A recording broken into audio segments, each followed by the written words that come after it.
Hey friends, Miss Ashley wants to show you a fun science experiment you can do with an apple at home. We're going to make an apple volcano.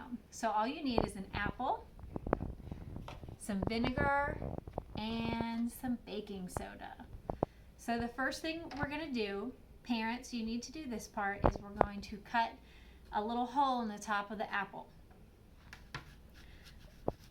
So we're going to cut just a circle around the top so that we have a little hole in the apple for our volcano. Just like that. Then you can let your child see inside the apple and see the different seeds inside, and they can even smell the apple and touch it and see what it feels like. So after that, put your knife away, safety first, and then we are going to fill our apple with the baking soda.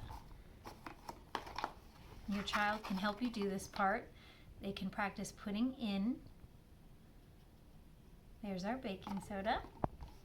And then for the vinegar, you can do this part however you want. You can pour the vinegar in a cup, and they can pour the cup directly onto the apple, or if you have any kind of dropper or squeezer, you can let them squeeze it in the cup and then put it on the volcano. So are we ready to watch our reaction, friends? Whoa, look at that. We're making an apple volcano. If you listen closely, you can hear it fizzing.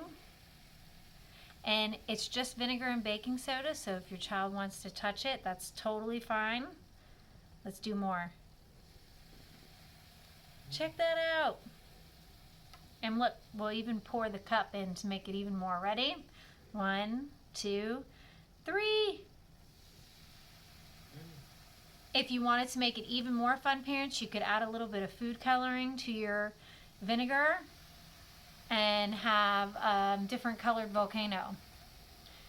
Anyway, parents, I hope you find that fun, and students, and you can try it at home if you have vinegar, baking soda, and apple. You don't need much just to make a little apple volcano. Bye, guys.